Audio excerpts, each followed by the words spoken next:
ये बड़ी आसानी से सब कोई बोल देते हैं कि प्रोटेस्ट में जाके क्या होगा, क्या मिलेगा। प्रोटेस्ट में अगर कोई जा रहा है, इस युग का सबसे बड़ा धर्म कर रहा है। जिस युग में एक शब्द कहना मुश्किल है सत्ता के खिलाफ, सत्ता में जो आदमी बैठे हुए हैं, उस युग में तुम उस पावरफुल आदमी के अगेंस्ट एक शब्द भी कह पा रहे हो तो इस युग का तुम धर्म कह रहे हो। जाहिर है मीडिया तो मर चुकी है, उसकी चिता जल चुकी है और उसका पिंडदान भी हो चुका है मीडिया का। सिर्फ और सिर्फ वन वे कम्युनिकेशन हो रहा है। सरकार जो बोल रही है वही मीडिया दिखा रहा है। इनफैक्ट मीडिया जो है एक्सटेंडेड हैंड है सरकार का और उसका आइडियोलॉजी का, उसका नैरेटिव का। जो आदमी का आवाज़ है वो आखिर पहुँचेगा कैसे? उस आवाज़ को पहुँचाने के लिए एक मंच मिला, जंतर मंतर। नीट एग्ज़ाम एक सेंट्रल मुद्दा है जहाँ पे हर गरीब वर्ग का, हर मिडिल क्लास का और हर उच्च वर्ग का बच्चे चाहते हैं कि उसका बच्चा अच्छे मेडिकल कॉलेज में जाए। और इस बीच में क्या हुआ कि मेडिकल सीट बीच में कोई आदमी बेच रहा है पेपर को लीक करके। आखिर ये पेपर लीक होने का मोटिव क्या है? सिंपल और वेरी क्लियर कि सिस्टम चाहता है कि वो पैसा बना ले सीट को बेच बेच के,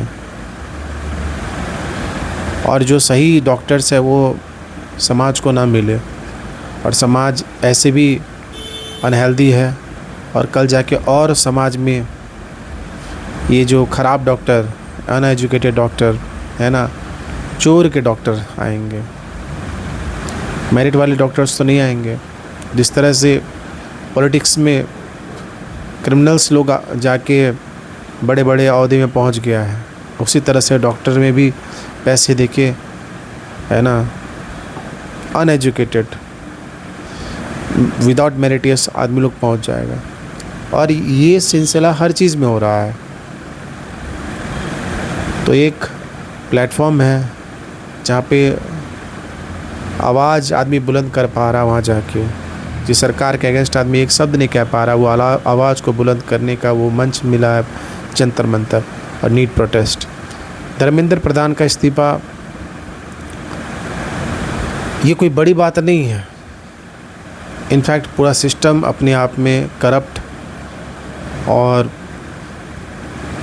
त्रासदी मच चुका है।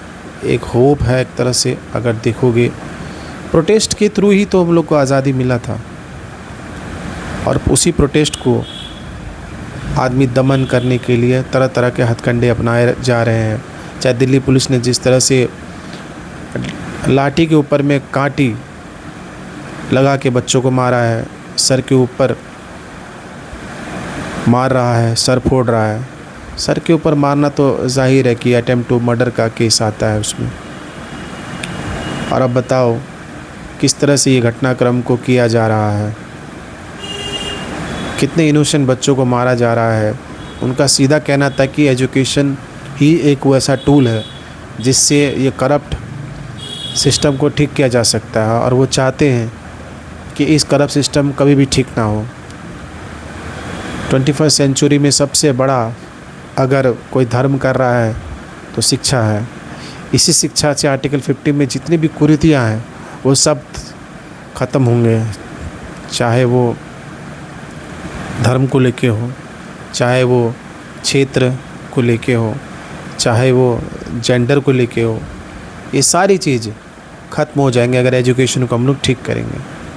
तो जो भी प्रोटेस्ट में जा रहे हैं या फिर जो प्रोटेस्ट के लिए खाना पहुंचाने के लिए पैसे दे रहे हैं, चाहे बिहार से हो, यूपी से हो, मुंबई से हो, बेंगलोर से हो, असम से हो, मणिपुर से हो, मेघालय से हो, त्रिपुरा से हो, जितने भी जगह से, बाहर की भी जगह से आदमी लोग मदद करने के लिए पूरा दिलो जान से चाह रहे हैं कि वो जो प्रोटेस्ट है वो प्रोटेस्ट नहीं है, वो आवाज़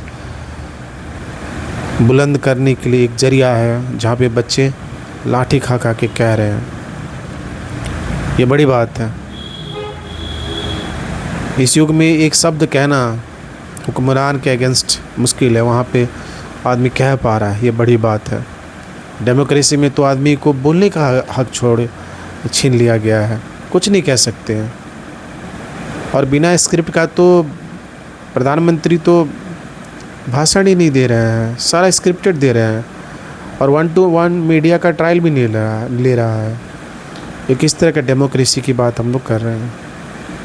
जाहिर है जो भी इंसान नहीं गए उन लोगों का तो मैं कुछ कह नहीं पाऊँगा, लेकिन जो गए हैं उनको मेरा दिल से सैल्यूट, सलाम। मैं भी गया था प्रोटेस्ट में, मुझे दिल से लगा था कि ये धर्म है। आदमी किसी तरह से किसी भी इक्वेशन के थ्रू आदमी पावर में चले जाता है। तुम बताओ, डेमोक्रेसी में सबको 25% का वोट, 30% का वोट लेके कोई अपना काउंसिल मिनिस्टर बना लेता है ना, कोई प्रधानमंत्री बन जाते हैं। लेकिन अधिकांश आदमी तो डिसएग्री है ना। अगर 30% से कोई आदमी सरकार बना लेती है तो 70% डिसएग्री है। तो अगर पब्लिक पूछेगी सवाल तो उसका जवाब तो देना पड़ेगा ना। और सिर्फ वन वे कम्युनिकेशन कब तक चलेगा? 12 साल और कितने साल तक? इसी तरह से न्यूजीलैंड में थूथू हो रहा है, ऑस्ट्रेलिया में थूथू हो रहा है, हर बाहर के कंट्रीज़ में थूथू हो रहा है। इस तरीके का सिस्टम को डेवलप जो किया जा रहा है काउंसिल मिनिस्टर के द्वारा, और इंडियन डेमोक्रेसी को जिस तरह से ख़त्म करने की कोशिश किया जा रहा है, इनफैक्ट आवाज़ को दबाने की कोशिश किया जा रहा है, और दबाया गया, मारा गया बच्चों लोग को। तो जाहिर है कि मैं भी मार खाया, मत पूछो कहाँ कहाँ दर्द हो रहा है मुझे, चलने की मुश्किल हो रहा है मुझे। तो इस युग का बहुत बड़ा धर्म है, प्लीज़, है ना। जिस युग में आदमी एक शब्द कहना मुश्किल है ना, प्रधानमंत्री के अगेंस्ट या फिर अमित शाह के अगेंस्ट, सरकारों के अगेंस्ट, वहाँ पे आदमी लोग कह रहे हैं। एक उम्मीद है, एक होप है, एक जरिया, एक रास्ता है।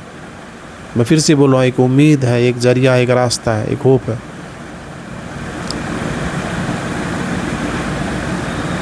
क्योंकि जाहिर है आपको अपने हिस्से का लड़ाई लड़ना पड़ेगा। कोई दूसरा नहीं आने वाला है, कोई नहीं आने वाला है।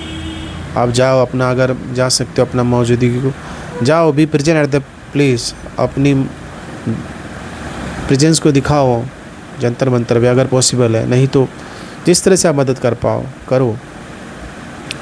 डरने से कुछ होने वाला नहीं है। मरे हुए को क्या डराना, कब तक मारोगे? आत्मा तो मर चुकी है, अब जाते आखिरी वक्त में सब सोच रहा है कि कुछ अच्छा कर दे। मैं उम्मीद करता हूँ कि ये बात आपको समझ में आया होगा। प्रोटेस्ट से आप बोलेगा क्या मिला है? प्रोटेस्ट से आदमी को आवाज़ बुलंद करने का एक मौका मिला है। आदमी नहीं कह पा रहा था, वन वे कम्युनिकेशन हो रहा था। एटलीस्ट आदमी का जो पब्लिक है उसकी बातें नहीं सुना जा रहा था। पब्लिक चाह रहा है कि मेरी बातें सुनो, तो क्यों नहीं मान रहा है? क्यों?